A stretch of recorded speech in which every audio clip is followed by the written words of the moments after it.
नमस्ते सबको, मेरा नाम है प्रियंका और मैं स्वागत करती हूँ आपका हमारे यूट्यूब चैनल पे। हम पढ़ रहे हैं cell the unit of life, जिसमें हमने प्रोकैरियोटिक सेल को कंप्लीट कर लिया था। आज हम बात करेंगे यूकैरियोटिक सेल के बारे में और सेल वॉल के बारे में। तो जिन्होंने मेरे पिछले वीडियोस नहीं देखे हैं वो पिछले वीडियोस देख लेंगे, क्योंकि आपको ज़्यादा क्लियरेंस मिलेगा। ठीक है, तो यूकैरियोटिक सेल के बारे में बात करते हैं। बेसिक्स में आपको ऑलरेडी बता चुकी थी, तो आज फटाफट से एक तरह से हमारा डिवीजन ही है। तो जितनी भी यूकैरियोटिक सेल है बेटा, कौन कौन सी है eukaryotic cell? The eukaryotes includes all protist, plant, animals and fungi. ये चार किंगडम है। ये क्या है बेटा? चार kingdom, protista, plantae, animal, animalia and fungi. अब यहाँ पे ऐसा मत सोचना कि मैम एल्गी कहाँ गया, एल्गी नहीं डाला है। तो एल्गी कौन से किंगडम में आता है बेटा? एल्गी जो है वो किंगडम प्लांटी में ही आता है। तो यूकैरियोट्स में क्या क्या इंक्लूड हुए? Protista, Plantae, animalia and fungi. तो आप मुझे बताएंगे कौन सा किंगडम है जो कि यूकैरियोट में नहीं है। कमेंट सेक्शन में करके बताइए जल्दी से, कौन सा किंगडम है जो यूकैरियोट में नहीं है। ठीक है, in eukaryotic cell there is an extensive compartmentalization of cytoplasm through the presence of membrane bound organelles। तो बच्चे देखो, जो रेगुलर लेक्चर देख रहे हैं उनको पता है, पहले भी हमने सेल देखा है। ठीक है, तो हमने क्या देखा था कि एक जो यूकैरियोटिक सेल है उसमें कोई क्लोरोप्लास्ट है, ठीक है, कहीं माइटोकॉन्ड्रिया है, कोई वैक्यूल है, कहीं लाइसोसोम है, गोल्जी बॉडीज हैं, एंडोप्लाज्मिक रेटिकुलम है। तो क्या है वो सारे? क्या है? मेम्ब्रेन बाउंड है अलग अलग। ठीक है, तो मेम्ब्रेन की वजह से, मेम्ब्रेन बाउंड ऑर्गेनेली होने की वजह से क्या हो जाएगा? साइटोप्लाज्म में कंपार्टमेंटलाइजेशन हो जाएगा, अलग अलग कंपार्टमेंट्स बन जाएंगे। अगेन ये एनसीईआरटी है बेटा। ठीक है, eukaryotic cells possess an organized nucleus with a nuclear envelope. ठीक, organized nucleus with a nuclear envelope. किसमें है? यूकैरियोट में। किसमें नहीं है? प्रोकैरियोट में। ट्रू न्यूक्लियस किसमें नहीं है? प्रोकैरियोट में नहीं है, उसमें न्यूक्लियर एनवेलोप नहीं होता है। In addition eukaryotic cells have a variety of complex locomotory and cytoskeletal structure.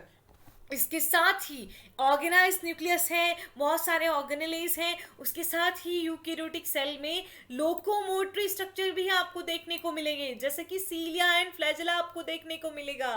ठीक है, सेंट्रियोल, सेंट्रोसोम आपको देखने को मिलेंगे। ठीक, तो वो हो गई complex locomotory and cytoskeletal structure.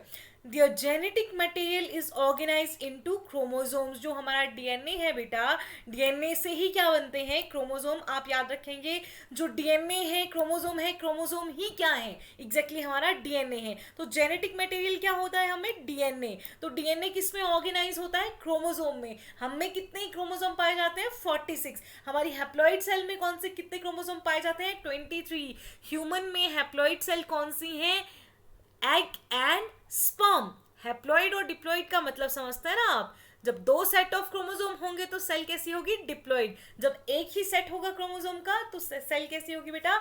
Haploid होगी सेल। आपको ज्यादा जानकारी मैं बाद में दूंगी जब हम क्रोमोसोम के बारे में डिटेल पढ़ेंगे। तो यूकैरियोटिक के बारे में ये थे जनरल से जो कैरेक्टर्स होते हैं। चलिए, ये है आपके पास प्लांट सेल है। ये कौन सी सेल है? प्लांट सेल है। ठीक, तो ध्यान से सबसे पहले हम देखेंगे सबसे बाहर इसमें क्या है। देखिए, सेल वॉल। सबसे बाहर क्या है?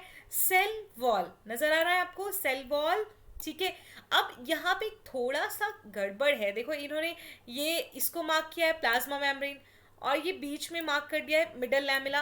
तो ध्यान रखना, आपको याद ऐसे ही करना है बेटा, लेकिन ध्यान रखना मिडल लैमेला जो होता है वो दो सेल्स के बीच में होता है, ना कि प्लाज्मा मेम्ब्रेन और सेल वॉल के बीच में होता है। यहाँ पे मार्क किया गया है, आपको पेपर में आता है, आपको मार्किंग ऐसे ही याद रखनी पड़ेगी, क्योंकि यहाँ ऐसे ही दिया हुआ है। देखिए, सेल वॉल दिया है ना, देखिए बाहर दिया है सेल वॉल, अंदर लेयर दी है मिडल लैमेला, और सबसे अंदर दे दिया प्लाज्मा मेम्ब्रेन। लेकिन मिडल लैमेला जो है वो दो सेल्स के बीच में प्रेजेंट होता है, दो सेल्स की सेल वॉल के बीच में प्रेजेंट होता है मिडल लैमेला। ठीक है, तो एग्जैक्टली हालांकि सेल वॉल, मिडल लैमेला बना होता है सेल वॉल से ही। सेल वॉल का जैसे कंपोजिशन होता है थोड़ा बहुत, मिडल लैमेला का भी वैसे ही होता है। ठीक, लेकिन सबसे बाहर वाली लेयर मिडल लैमेला होता है। सबसे बाहर, सेल वॉल से भी बाहर क्या कौन सी लेयर होती है? Middle lamella. ठीक है, चलिए, अब आपने समझ गए ना, cell wall, middle lamella, plasma membrane. ठीक है, अब हम न्यूक्लियस पे चलते हैं। ठीक है, आप पहले बड़ा सा वैक्यूल देखिए, सेंट्रल, लार्ज सेंट्रल वैक्यूल। आप पहले भी प्लांट सेल देख चुके हैं बेटा। अब ये देखिए, ये एनसीईआरटी का डायग्राम है, very important thing is that ये एनसीईआरटी का डायग्राम है, इसलिए मैं आपको इतना बोल रही हूँ इसको इतना सही तरीके से देखने के लिए, ठीक है। तो देखिए ये है वैक्यूल, अच्छे से नेमिंग देखिए, ठीक। अब यहाँ न्यूक्लियस देखिए, वैक्यूल है साइड में जैसे न्यूक्लियस हो गया है, न्यूक्लियस में देखिए आप, न्यूक्लियस के साथ ही क्या है, एंडोप्लाज्मिक रेटिकुलम। ये क्या है, ये एंडोप्लाज्मिक रेटिकुलम है, ये पूरा क्या है, एंडोप्लाज्मिक रेटिकुलम। ये देखिए न्यूक्लियर एनवेलोप यहाँ दिया गया है। न्यूक्लियस, न्यूक्लियस मतलब न्यूक्लियस जो मेन न्यूक्लियस है, न्यूक्लियस के अंदर क्या होता है, न्यूक्लियोलस, ठीक है। न्यूक्लियस के अंदर क्या होता है, न्यूक्लियोलस, और ये न्यूक्लियर मैम्ब्रेन है, आउटर एंड इनर मैम्ब्रेन होगी, तो इसको न्यूक्लियर एनवेलोप लिख दिया गया है, ठीक है। और न्यूक्लियस के साथ ही क्या है, एंडोप्लाज्मिक रेटिकुलम है। जब एंडोप्लाज्मिक रेटिकुलम पे राइबोसोम प्रेजेंट है, जैसा कि आप यहाँ देख सकते हैं, तो ये क्या हो गया, रफ एंडोप्लाज्मिक रेटिकुलम। और जब यहाँ पे देखिए कोई भी क्या नहीं है, राइबोसोम प्रेजेंट नहीं है, तो ये क्या हो जाएगा, स्मूथ एंडोप्लाज्मिक रेटिकुलम। समझ गए आप, ठीक है, वेरी गुड। जोश हाई रखिए, हाई। मुझे अपने बच्चे जो है वो नीट में सेलेक्ट करने हैं, अगला साल हो चाहे इस साल हो, इस साल के लिए तो हम प्रिपेयर नहीं कर रहे हैं, लेकिन फिर भी अगर किसी को ये लेक्चर देखने हैं इस साल के बच्चों को भी, तो वो भी देख सकते हैं। लेकिन हम हैं 2021 के लिए हम लड़ाई लड़ रहे हैं, तो आप जो है वो बहुत अच्छे से ध्यान से पढ़ेंगे, ध्यान से सुनेंगे और मोटिवेटेड होके जो है वो लेक्चर देखने बैठेंगे, ठीक है। तो न्यूक्लियोलस हो गया, न्यूक्लियस हो गया। अब देखिए एंडोप्लाज्मिक रेटिकुलम हो गया, स्मूथ भी हो गया, रफ भी हो गया। चलिए आइए बात करते हैं। आप देखिए गोल्जी एपरेटस, फिर क्या दिख रहा है आपको, गोल्जी एपरेटस, ठीक है। फिर माइटोकॉन्ड्रियन, ये क्या हो गया, माइटोकॉन्ड्रियन, ठीक। ये क्लोरोप्लास्ट, ये भी क्या है, ये क्या हो जाएगा, क्लोरोप्लास्ट। ये सब क्या है, क्लोरोप्लास्ट। ये माइटोकॉन्ड्रिया। देखिए पेरोक्सिसोम, क्या दिखाई दे रहा है आपको, पेरोक्सिसोम, ठीक है। पेरोक्सिसोम बेटा एक एक स्ट्रक्चर को मैं बताऊंगी आपको कि ये किससे बना, क्या हुआ। अभी आप सिर्फ याद रखिए, ये गोले गोले से क्या है, देखिए स्फेरिकल से वेसिकल्स, क्या है ये, पेरोक्सिसोम।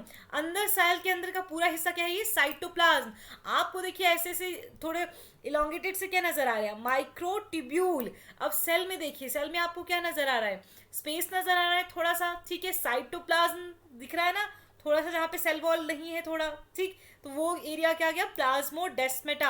अब लाइसोसोम जो है मेनली इसमें आपको जो लिखा हुआ नजर आ रहा है, लाइसोसोम एग्जैक्टली जो होते हैं बेटा, वो कहा जाता है कि वैक्यूल के ही छोटे छोटे वेसिकल होते हैं प्लांट में, जो एज अ लाइसोसोम काम करते हैं। ट्रू लाइसोसोम एग्जैक्टली नहीं होता है प्लांट सेल में, ठीक है। हो गया सबको बेटा क्लियर। ये देखिए यहाँ पे राइबोसोम भी है, कौन से राइबोसोम होंगे, यूकैरियोटिक सेल है, एटीएस राइबोसोम होगा। तो ये देखिए आप एनिमल सेल की बात करते हैं, ये माइक्रोविलाई है, याद रखिएगा। माइक्रोविलाई जो है वो सेल के सरफेस एरिया को इंक्रीज करता है, सेल के एब्जॉर्प्शन के लिए सरफेस एरिया को इंक्रीज करता है, ठीक है। समझ गए ना माइक्रोविलाई का काम, it increases the surface area of cell for absorption, ठीक। फर्दर भी मैं आपको समझाऊंगी, ये समझ लीजिए कि ये एक सेल है, ठीक है। अब इसको कोई कुछ चीज़ ऑब्जॉर्व करनी है लेकिन अच्छे से नहीं कर पा रही है, ठीक। तो ये अपना सरफेस एरिया कैसे बढ़ा देगी, इतना बड़ा नहीं होगा, चलो ये इतना ही रहा, लेकिन इस पे क्या बन जाएंगे, माइक्रोविलाई बन जाएंगे इस तरह से। तो ये ज़्यादा जो है वो एब्जॉर्प्शन कर पाएगी। तो ये क्या हो गया, माइक्रोविलाई किसके लिए हो गए, एब्जॉर्प्शन के लिए हो गए, ये इंक्रीज करेंगे सेल का सरफेस एरिया, ठीक है। अब देखिए यहाँ पे सेल वॉल नहीं होता है, यहाँ पे क्या है, प्लाज्मा मेम्ब्रेन, ठीक है। सेंट्रियोल नजर आ रहे हैं आपको, सेंट्रियोल आपने प्लांट सेल में नहीं पढ़े। यहाँ पे न्यूक्लियस देखिए, ये न्यूक्लियस हो गया, ठीक है, पूरा न्यूक्लियस। फिर न्यूक्लियोलस, फिर न्यूक्लियर एनवेलोप पे न्यूक्लियर पोर भी होंगे, जिस पे देखिए endoplasmic reticulum, smooth endoplasmic reticulum हो गया, ठीक है। रफ एंडोप्लाज्मिक रेटिकुलम हो गया, दिखाई दे रहा है ना आपको, ठीक। फिर साइड सेल के अंदर का जितना भी हो गया वो क्या हो गया, cytoplasm, mitochondrion, you can see mitochondrion, ribosomes, lysosome, वही तरह के स्ट्रक्चर है, पेरोक्सिसोम, ठीक है। लेकिन सेंट्रियोल प्लांट सेल में नहीं है, जो कि एनिमल सेल में है। सेल वॉल प्लांट सेल में है, जो कि एनिमल सेल में नहीं है। देखिए एक बार फिर से अच्छे से दिखा रही हूँ, बार बार दिखा रही हूँ ताकि आप समझ पाएंगे। दोनों डायग्राम्स जो है बेटा एनसीईआरटी की हैं, ठीक है। देखिए अच्छे से देखिए दोनों डायग्राम्स को, ठीक, कोई कंफ्यूजन नहीं होना चाहिए। अगले जो लेक्चर होगा मैं नेमिंग जरूर पूछूंगी आपसे, तो आपको नेमिंग करनी है, आप अच्छे से इनको देख लीजिए, ठीक है। चलिए अब बात करते हैं सेल वॉल की। यूकैरियोट्स के हमने जनरल कैरेक्टर पढ़ लिए, अब बात करते हैं सेल वॉल की। तो चलिए मुझे बताइए कि सेल वॉल जो है वो सेल लिविंग है कि नॉन लिविंग है। ऑब्वियसली मैम, सेल लिविंग है। आप ऐसा हमसे कैसे पूछ सकते हो कि सेल लिविंग है या नॉन लिविंग है? क्योंकि सेल लिविंग है तभी तो हम लिविंग है, लेकिन हम में सेल वॉल नहीं है। ठीक है, प्लांट में सेल वॉल है, प्लांट की सेल भी क्या है, लिविंग है, लेकिन सेल वॉल लिविंग नहीं है। सेल वॉल लिविंग नहीं होती है। सेल वॉल किस में पाई जाती है? प्लांट्स में पाई जाती है? नहीं पाई जाती। प्रोकैरियोट में हमने सेल वॉल पढ़ी कि नहीं पढ़ी? यस मैम पढ़ी। प्रोकैरियोट में हमने सेल वॉल पढ़ी। तो जल्दी से आप मुझे बताओगे, क्या बताओगे कि प्रोकैरियोट की सेल वॉल किससे बनती है? नहीं बताओगे तो मैं बताती हूँ किससे बनती है। पेप्टाइडोग्लाइकन से बनी होती है किसकी? प्रोकैरियोट की सेल वॉल। ठीक है, तो देखिए अब हम जो सेल वॉल की बात यहाँ कर रहे हैं वो यूकैरियोटिक सेल वॉल है।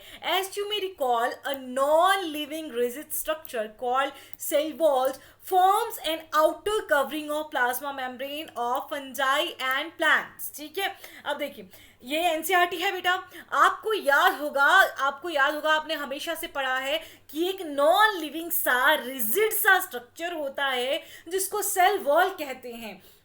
वो फंजाई में, अगर हम यूकैरियोटिक सेल की बात करते हैं तो वो फंजाई में और प्लांट्स में बाहर की प्लाज्मा से बाहर की तरफ को देखने को मिलता है। तो फंजाई में और प्लांट्स में सेल मेम्ब्रेन के बाहर क्या होता है? Cell wall. प्लांट्स में जो एल्गी है वो किसके अंदर आता है? प्लांटे के अंदर ही आता है। फंगस की सेल वॉल जो है बेटा, फंजाई की सेल वॉल आप याद रखेंगे किससे बनी होती है?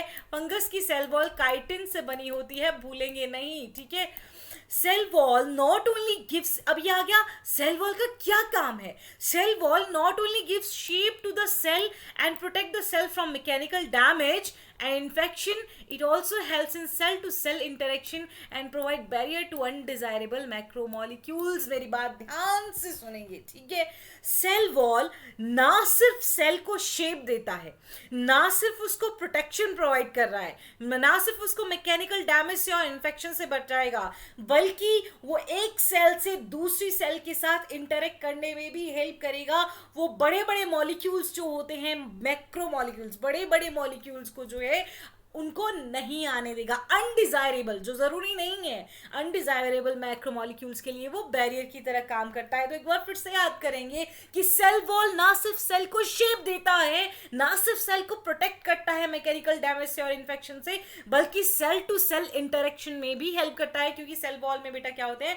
प्लाज्मोडेस्माटा होते हैं। आगे हम बात करेंगे, सेल टू सेल इंटरेक्शन में भी हेल्प करता है। सेल वॉल की कहानी है ये, ध्यान से सुनिए आपको, ठीक है। सेल ने क्या किया? शेप दिया। सेल वॉल ने क्या किया? सेल को शेप दिया। फिर सेल को कहा कि तुम चिंता मत करो, मैं तुम्हें कोई इन्फेक्शन होगा तब भी बचाऊंगा, तो तुम्हें कोई डैमेज होता है उससे भी बचाना है, तुम चिंता मत करो, मैं तुम्हें दूसरी सेल के साथ भी इंटरेक्ट करने दूंगा, ठीक है। और अगर कोई बाहर से तुम्हारे अंदर आना चाहेगा, कोई अनडिजायरेबल मैक्रोमोलिक्यूल आना चाहेगा तो नहीं आने दूंगा। लेकिन वो कहता है कि छोटे छोटे मॉलिक्यूल्स को मैं नहीं रोक पाऊंगा, तो मुझे माफ करना। लेकिन अगर कोई बड़ा मॉलिक्यूल, मैक्रोमोलिक्यूल आना चाह रहा है और तुम नहीं चाहते हो कि वो आए, तो मैं उसको नहीं आने दूंगा। समझ गए आप? अब बात करते हैं एल्गी में सेल वॉल किस किस से बनी होती है, और बाकी के जो प्लांट्स हैं उनमें किस किस से बनी होती है। एल्गी बेटा लोअर प्लांट्स में आता है, इसमें ट्रू रूट शूट जो है वो नहीं होती है। तो देखिए, algae cell wall have cell wall made of cellulose, galactans, mannans and mineral like calcium carbonate, ठीक है। While in other plants it consists of cellulose, hemicellulose, pectins and proteins. बेटा अब यहाँ पे आपको जैसा एनसीईआरटी ने लिखा है आपको वैसा का वैसा ही याद रखना है।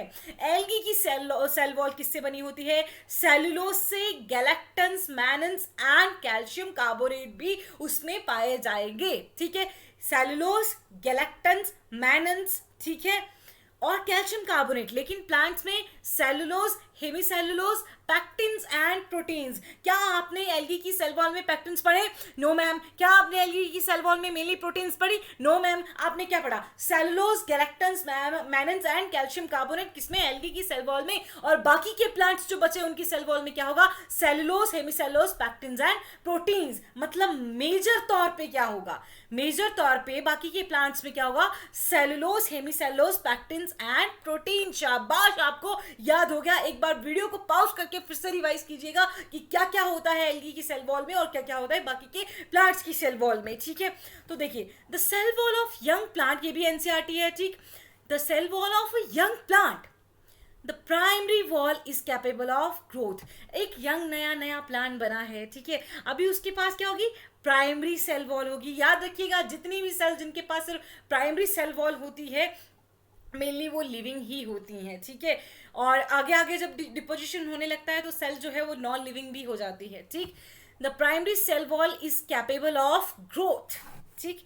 The cell wall of a young plant, कौन सी हुई यंग प्लांट की cell wall, primary cell wall is capable of growth. Primary cell wall में क्या हो सकता है, ग्रोथ हो सकता है, which gradually diminishes as the cell mature and the secondary wall is formed on the inner side of the cell, ठीक है। प्राइमरी सेल वॉल होती है, यंग होता है प्लांट, मतलब अभी वो थोड़ा थोड़ा बन रहा है, ठीक है, छोटा है, वो यंग है प्लांट, तो उसमें क्या है, प्राइमरी सेल वॉल। लेकिन जैसे जैसे प्लांट मैच्योर होने लगा प्राइमरी सेल वॉल जो है क्या होने लगी, थोड़ी थोड़ी डिमिनिश होने लगी, उसके अंदर की तरफ को, प्राइमरी वॉल के अंदर की तरफ को क्या बनने लगी, सेकेंडरी सेल वॉल बनने लगी। याद रखिएगा प्राइमरी सेल वॉल सबसे बाहर होती है, उसके अंदर क्या बनती है, सेकेंडरी सेल वॉल। हम हमेशा ऐसा सोचते हैं कि प्राइमरी सेल वॉल जो है वो सबसे अंदर होगी, बाहर की तरफ को सेकेंडरी वॉल होगी, लेकिन याद रखिएगा सबसे बाहर कौन सी होगी, प्राइमरी सेल वॉल। ध्यान से सुनिए मेरी बात को, सबसे बाहर कौन सी होगी बेटा, प्राइमरी सेल वॉल सबसे बाहर होगी, ठीक है। अब देखिए मैंने कहा, देखिए दो सेल के बीच में, मैंने कहा था दो सेल के बीच में होती है cementing layer, middle lamella. The middle lamella is a layer mainly of calcium pectate. याद रखिएगा मिडल लैमेला किससे बना होता है, कैल्शियम पैक्टेट से, विच होल्ड्स और glues the different neighbouring cell together, जो कि अलग अलग जो नेबरिंग सेल्स होंगी उनको एक साथ चिपका के रखेगा। तो अब मुझे बताइए कि क्या उस डायग्राम में जो सेल मेम्ब्रेन के बीच में और सेल वॉल के बीच में मार्क कर दिया गया है किसको, मिडल लैमेला को, क्या वो सही है, नहीं, क्योंकि आप यहां पढ़ सकते हैं the middle lamella is a layer mainly of calcium pectate which holds और glues the different neighbouring cells together. तो वो मेनली क्या होगा, सेल प्राइमरी सेल वॉल के बाहर प्रेजेंट होगा, ठीक है। The cell wall and middle lamellae may be traversed by plasmodesmata which connect cytoplasm of neighbouring cell. एक बार जो है हम प्लाज्मोडेस्माटा को देखेंगे अच्छे से, देखिए ये देखिए आप, ये है प्लाज्मोडेस्माटा, नजर आ रहा है आपको प्लाज्मोडेस्माटा। तो आप देख सकते हैं कि मिडल लैमेला, यहाँ पे बाहर क्या होगा, मिडल लैमेला, ठीक है, और ये क्या है, सेल वॉल, ठीक। तो सेल वॉल और मिडल लैमेला को क्या ट्रेवर्स कर रहा है, प्लाज्मोडेस्माटा कर रहा है कि नहीं कर रहा है, देखिए अलग अलग जगह पे कर रहा है बेटा कि नहीं कर रहा है, कर रहा है ना। देखिए यहाँ पे ये क्या है, मिडल, ये है प्लाज्मोडेस्माटा, ये क्या है, ये है प्लाज्मोडेस्माटा, ये भी क्या है, प्लाज्मोडेस्माटा, ठीक। तो मिडल लैमेला को और सेल वॉल को क्या ट्रेवर्स करता है, प्लाज्मोडेस्माटा। अब मुझे बताइए, देखिए प्लाज्मोडेस्माटा जो है वो क्या है, साइटोप्लाज्म इसके साथ कंटिन्यू हो रहा है कि नहीं हो रहा है, हो रहा है ना। तो दो सेल के बीच में जो कम्युनिकेशन मेंटेन रहेगा वो किसकी वजह से रहेगा, प्लाज्मोडेस्माटा की वजह से। हम प्लांट सेल की बात कर रहे हैं, समझ आया बेटा आपको, ठीक है। तो देखिए the cell wall and middle lamellae may be traverse by plasmodesmata which connect the cytoplasm of neighbouring cell. तो आपने देखा ना प्लाज्मोडेस्माटा के थ्रू साइटोप्लाज्म कंटिन्यू हो रहा था। तो दो सेल का साइटोप्लाज्म जो है वो कैसे कंटिन्यू हो सकता है, थ्रू प्लाज्मोडेस्माटा। हम प्लांट सेल में बात कर रहे हैं, सेल वॉल की बात कर रहे हैं, एनिमल्स में सेल वॉल नहीं होती है। समझ आ गया बच्चे, मिडिल लैमेला किससे बना है, कैल्शियम पैक्टेट से बना है। सेल वॉल और मिडिल लैमेला में जो है ट्रेवर्जन होगा किसका होगा, प्लाज्मोडेस्माटा का होगा। तो ये एनसीईआरटी से दिया है, ठीक है।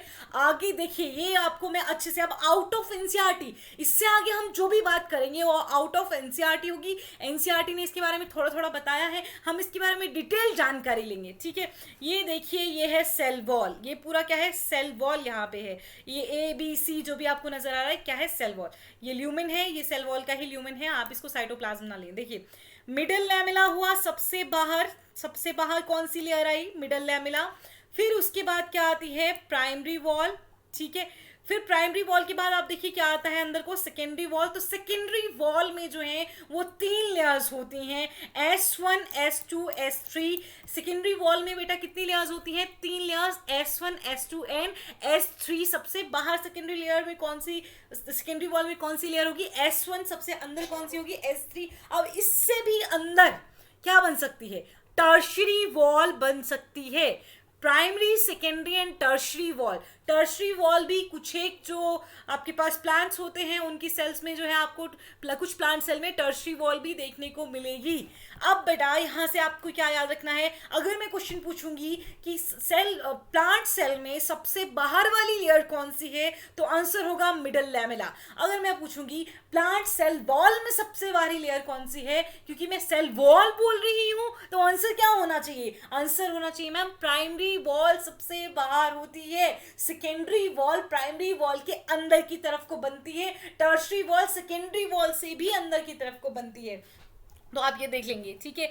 या आप पैक्टिन, सेलुलोज, हेमीसेलुलोज, यही बोला था ना हमने, प्लांट किससे बना होता है? सेलुलोज, हेमीसेलुलोज, पैक्टिन्स और कुछ प्रोटीन्स होती हैं। या आप लिग्निन देख रहे हैं यहाँ पे, लिग्निन ये जो है वो सेकेंडरी और टर्शरी वॉल्स में होगा आगे। फिर समझ गए बेटा आप? अब हम प्राइमरी, सेकेंडरी, टर्शरी वॉल को एक बार फिर से अच्छे से डिटेल में पढ़ेंगे। देखिए ये एडिशनल है सब कुछ बेटा, एनसीईआरटी ने जो बताया है उतना मैंने आपको बता दिया है, ठीक है। The formation of primary wall occurs after the formation of middle lamella। अब बात करते हैं, देखिए मिडल लैमेला की फॉर्मेशन के बाद ही क्या होगा? प्राइमरी वॉल बनेगी। मिडल लैमेला की फॉर्मेशन के बाद ही क्या होगा? प्राइमरी वॉल बनेगी, क्योंकि सबसे बाहर क्या होता है? मिडल लैमेला होता है। उससे अंदर को क्या होगा? प्राइमरी वॉल होगा। अब उससे अंदर को क्या बन सकती है? सेकेंडरी वॉल बन सकती है। उसके अंदर क्या बन सकती है? टर्शरी वॉल बन सकती है। टर्शरी वॉल हमेशा नहीं बनती है। सेकेंडरी वॉल से अंदर को अदरवाइज क्या हो सकता है? प्लाज्मा मेम्ब्रेन और बाकी के सारे सेल ऑर्गेनेल्स होंगे। तो देखिए it is compose of loosely textured network of cellulose fibril, several thousand beta glucose units are linked to form a long cellulose molecules. बेटा याद रखिएगा कि सेलुलोज, हमने बोला ना सेलुलोज से बनी होती है। मेन जो आपको मिलता है सेल वॉल में वो कौन सा मॉलिक्यूल होता है? सेलुलोज। आपको मेनली कंपोनेंट कौन सा मिलता है? सेलुलोज मिलता है। तो सेलुलोज किससे बना है? Beta glucose. Glucose glucose glucose से ही क्या बनता है? सेल्यूलोज बनता है। अब ये अल्फा और बीटा आप जानेंगे बायोमोलिक्यूल्स वाले चैप्टर में कि ये अल्फा बीटा का क्या फंडा है, ठीक है। तो बीटा ग्लूकोज से क्या बनता है बेटा? याद रखेंगे सेल्यूलोज बनता है। तो बहुत सारे जो ग्लूकोज हैं वो छोटी छोटी मिशेल्स बनाते हैं, वो मिशेल्स फिर फाइबर बनाती हैं, फिर वो फाइबर जो है माइक्रोफिब्रिल बनाते हैं, फिर माइक्रोफिब्रिल जो है वो मैक्रोफिब्रिल बनाते हैं, और मैक्रोफिब्रिल मिलके जो है सेल वॉल को फिर बनाते हैं। समझ गए ना? तो देखिए several individual cellulose molecules are organised parallel to each other to form microfibril of 10 to 25 nanometre diameter. Diameter आपको याद नहीं रखना है, आपको ये याद रखना है कि बहुत सारे क्या सेलुलोज मॉलिक्यूल जो हैं वो जुड़ते हैं, पैरेलली इकट्ठा होते हैं, फिर क्या बनाते हैं? माइक्रोफिब्रिल बनाते हैं, ठीक है। आपने ये देखा ना, ये देखिए ये जो माइक्रोफिब्रिल आपको दिख रहे हैं, ठीक, सेलुलोज हेमीसेलुलोज दिख रहा है ना, सेलुलोज, या आपने यहाँ पे सेलुलोज ऐसे सीधा मार्क कर दिया है, ठीक। तो ये बहुत सारे सेलुलोज जो हैं मिलके क्या बनाते हैं? इनमें बहुत सारी सेलुलोज की यूनिट होंगी, ये सेलुलोजिक फाइबर हैं, तो बहुत सारे सेलुलोज मिलके क्या बनाते हैं? माइक्रोफिब्रिल बनाते हैं। और माइक्रोफिब्रिल क्या हो गया? These microfibril are the units of structure of the cell wall. तो सेल वॉल का जो स्ट्रक्चरल यूनिट आएगा वो क्या होएगा? Microfibril. Primary wall also contain glycoprotein molecule, lipids, pectins and hemicellulose. हमने पढ़ा ही था ना सेल वॉल में क्या होता है? Cellulose, hemicellulose, proteins and pectin भी हमने पढ़ा था जो एनसीईआरटी पे लिखा था, ठीक। तो ग्लाइकोप्रोटीन मॉलिक्यूल्स यहाँ पे लिख दिया है, ठीक है। अब हेमीसेलुलोज, दूसरा हेमीसेलुलोज भी हमने पढ़ा। हेमीसेलुलोज कैसे बनता है? Hemicellulose are formed by polymerisation of 5 and 6 carbon sugars. मतलब 5 and 6 मतलब ऐसी शुगर जिनमें 5 कार्बन है या फिर 6 कार्बन है। बेटा ये आप बायोमोलिक्यूल्स वाले चैप्टर में बहुत अच्छे से सीखेंगे, तो याद रखिए सेलुलोज तो आप सीख गए कि सेलुलोज ने क्या, सेलुलोज में क्या होते हैं? बीटा ग्लूकोज की यूनिट होती है छोटी छोटी, लेकिन हेमीसेलुलोज किससे बनता है? तो हेमीसेलुलोज जो है वो गैलेक्टोज, गैलेक्टोज में बेटा 6 होती है, क्या कार्बन कितनी होती है? 6 होती है, ठीक। गैलेक्टोज, अरेबिनोज एंड जाइलोलोज से बनता है, जाइलोज से, ठीक। हेमीसेलुलोज किस तरह, किस ऐसे बनता है? हेमीसेलुलोज ऐसी शुगर से बनता है जिनमें 5 या 6 कार्बन पाए जाते हैं, जैसे गैलेक्टोज, अराबिनोज एंड जाइलोज। और सेलुलोज किससे बना है? सेलुलोज बना है ग्लूकोज की सब यूनिट से। हेमीसेलुलोज किससे बना है? गैलेक्टोज, अराबिनोज, जाइलोज एटसेट्रा, इस तरह की यूनिट से। तो बात देखिए secondary wall, secondary cell wall की अब बात करेंगे हम। Secondary wall is deposited on the inner surface of primary wall. It occurs after the completion of growth of a cell. एक सेल पूरी तरह से ग्रो कर चुकी है, उसके बाद ही क्या होता है? सेकेंडरी वॉल बनती है। सबसे बाहर कौन सी होगी? Primary wall. प्राइमरी वॉल से अंदर की तरफ को क्या बनेगी? Secondary wall. Secondary wall 3 to 4 layered होती है। हमने पढ़ा था ना S1, S2, S3, मेनली हम इतना लेते हैं।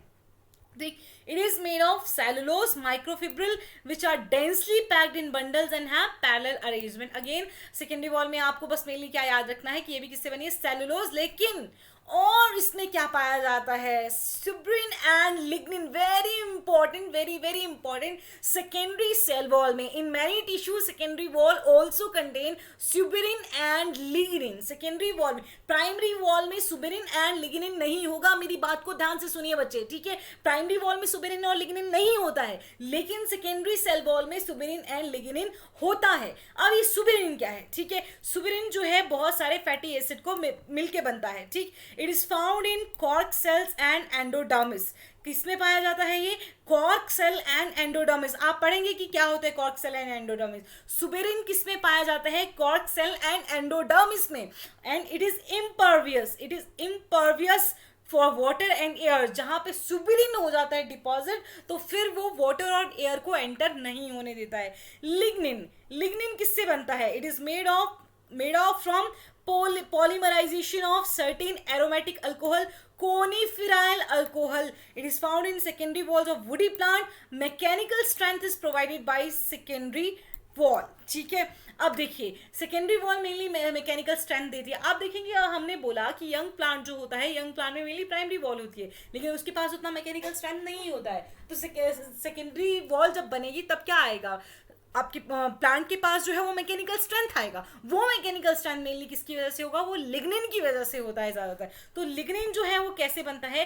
कोनिफिराइल अल्कोहल की बहुत सारी, जब पॉलीमराइजेशन होता है बहुत सारी यूनिट बनना, ठीक है। तो कोनिफिराइल अल्कोहल की पॉलीमराइजेशन से क्या बनता है? लिग्निन बनता है, ठीक।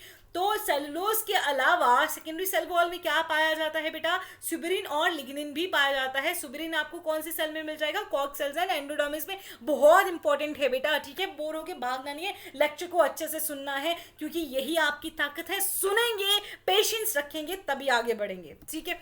अब टर्शरी वॉल की बात करते हैं। It is the innermost layer of the cell wall and is relatively thin. Relatively कैसी होती है? थिन होती है tertiary wall. It is not found in all cell, mainly compose of xylans and lignin. Mainly क्या होता है tertiary wall में? जाइलेंस होते हैं एंड लिग्निन होता है। ये सबसे अंदर होती है और किसमें? सारी की सारी सेल्स में नहीं पाई जाती है। अब प्लाज्मोडेस्माटा के बारे में बात करते हैं, ठीक है। हमने कहा था सेल वॉल और मिडल लैमेला जो है उनका ट्रेवर्जन किससे होता है? प्लाज्मोडेस्माटा से। तो ये जो प्लाज्मोडेस्माटा थे इनको किसने डिस्कवर किया? स्ट्रेसबर्गर ने।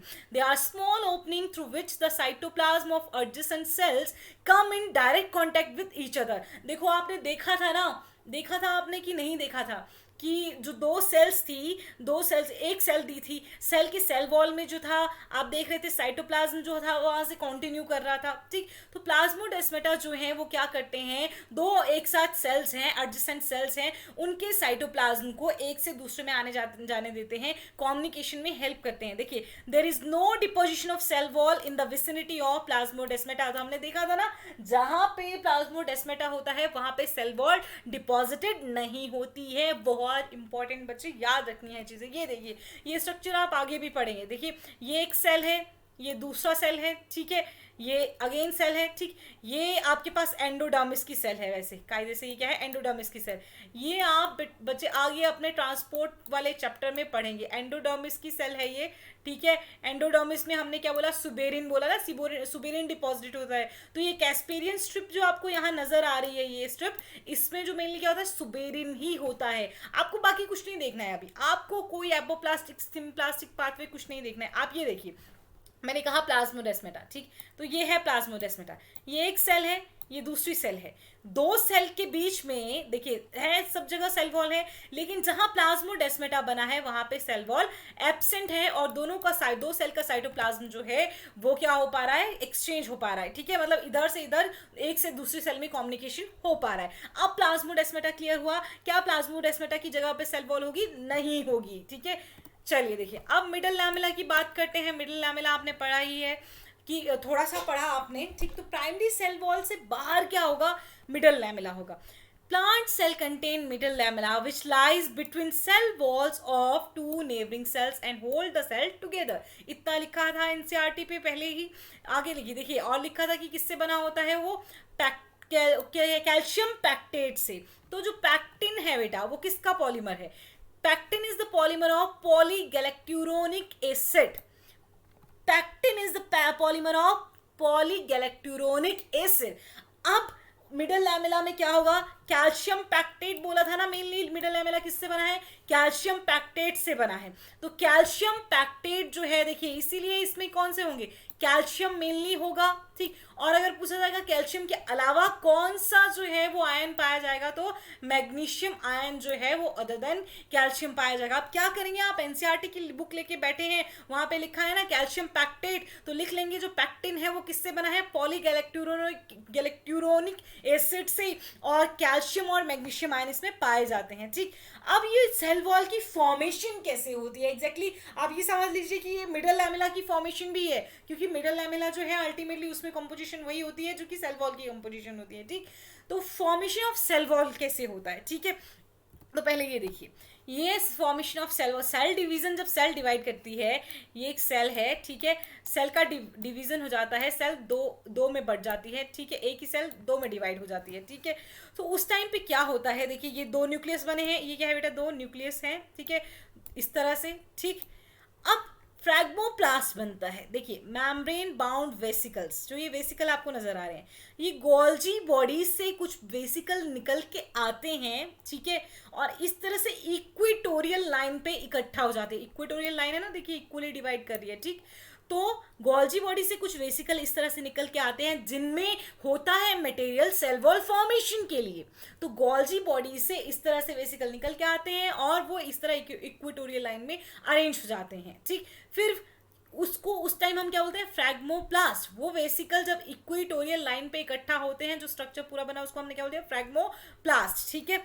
फिर ये फ्यूज हो गए, सारे फ्यूज हो गए, तो क्या बन गया? देखिए सेल प्लेट बन गई सेल प्लेट, और बाद में देखिए नई सेल बन गई है, दोनों तरफ को क्या हो गई? अलग अलग सेल वॉल बन गई, और इसके बीच में क्या रह गया? Middle lamella. तो यही मिडल लैमेला का फॉर्मेशन भी हो गया और यही सेल वॉल का फॉर्मेशन भी हो गया। तो देखिए the cell wall formation after the cell division, small cisternae of Golgi complex origin, जो कि स्फेरिकल वेसिकल की फॉर्म में होंगे।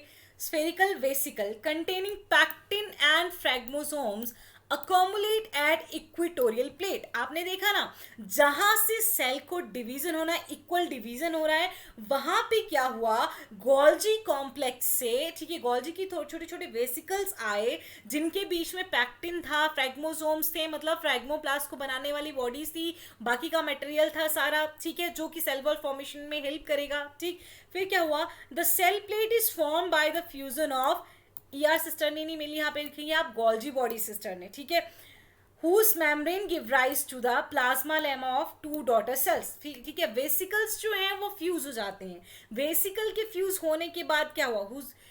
वेसिकल्स जो हैं वो क्या हो गए? फ्यूज हो गए। अब वेसिकल की फ्यूजन से उनकी मेम्ब्रेन, वेसिकल की मेम्ब्रेन क्या बन जाएगी? प्लाज्मा मेम्ब्रेन बन जाएगी दो डॉटर सेल्स की, ठीक। लेकिन वेसिकल के पास जो मटेरियल था वो उस प्लाज्मा मेम्ब्रेन के बाहर डिपॉजिट हो जाएगा और सेल वॉल बन जाएगा। समझ गए? The vesicle filled with pectin are deposited between two plasmalemma, so form these give rise to the middle lamella और सेल वॉल।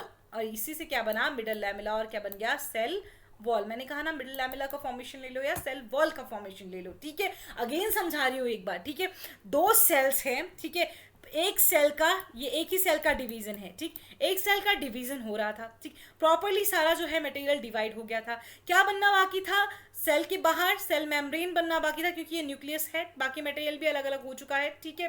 फिर बीच में क्या हुआ? गोल्जी बॉडीज के छोटे छोटे वेसिकल्स आए, या ईआर के छोटे छोटे वेसिकल, मेनली गोल्जी बॉडीज के यहाँ लिए जाते हैं, गोल्जी बॉडीज के छोटे छोटे वेसिकल्स आए, ठीक। अब वो वेसिकल जो थे, वेसिकल क्या है? मेम्ब्रेन बाउंड, गोल्जी बॉडीज के पास भी मेम्ब्रेन होती है, ठीक है। वो वेसिकल फ्यूज हो गए, वेसिकल फ्यूज हो गए, क्या बन गया? Cell plate. वेसिकल की मेम्ब्रेन जो है वो बन जाएगी सेल की प्लाज्मा मेम्ब्रेन, ठीक है। वेसिकल की मेम्ब्रेन क्या बन जाती है? सेल की प्लाज्मा मेम्ब्रेन। लेकिन उन वेसिकल में जो मटेरियल था वो सेल वॉल फॉर्मेशन का था, तो प्लाज्मा मेम्ब्रेन के बाहर जो भी डिपोजिशन होगा वो क्या फॉर्म कर देगा? फिर सेल वॉल। समझ आया बेटा? अब पैक्टिन जो है वो किस में होता है? प्लाज्मा मेम्ब्रेन में नहीं होता ना, सेल वॉल में होता है। और वेसिकल्स में क्या होगा? मेनली पैक्टिन, ठीक। और सेल वॉल बन जाएगी, और उसी तरह से क्या बन जाएगा आपके पास? क्या बन जाएगा? मिडल लैमेला, क्योंकि उसमें भी क्या है? कैल्शियम पैक्टेट, ठीक है। और पैक्टिन तो मेनली है सेल वॉल में आपके सेलुलोज, पैक्टिन, हेमीसेलुलोज, प्रोटीन्स, ठीक है। लग गया पता सेल वॉल कैसे बनती है? अगर नहीं पता चला हुआ तो फिर से पूछना है मुझसे। चलिए, यहाँ पे हमारा लेक्चर जो है वो बच्चे कंप्लीट हो जाता है, और आप ये होमवर्क करेंगे। वेल लेवल डायग्राम बनानी है। प्लांट एंड एनिमल सेल की मिडल लैमेला जो है वो किससे बना होता है? कौन सा कंपोनेंट उसमें मेनली होता है? आउटर मोस्ट सेल कौन सा है प्लांट सेल का? सुबेरिन जो है वो कहाँ पाया जाता है? लिग्निन किससे बनता है? लिग्निन का फंक्शन क्या है? सेल वॉल ऑफ एल्गी किससे बनी होती है? अदर प्लांट्स जो हैं उनकी सेल वॉल किससे बनी होती है? प्लाज्मोडेस्माटा क्या है? सेल वॉल बनती कैसे है? पैक्टिन किसका पॉलीमर है? देखिए, all plant cells have cell wall except, इसका आंसर मैं दे देती हूँ, गैमीट्स में। प्लांट की जितनी भी सेल्स हैं सब में सेल वॉल होती है, लेकिन गैमीट्स में बेटा सेल वॉल नहीं होती है। आई होप ये लेक्चर आपके लिए इंफॉर्मेटिव था, तो लाइक करिए, शेयर करिए।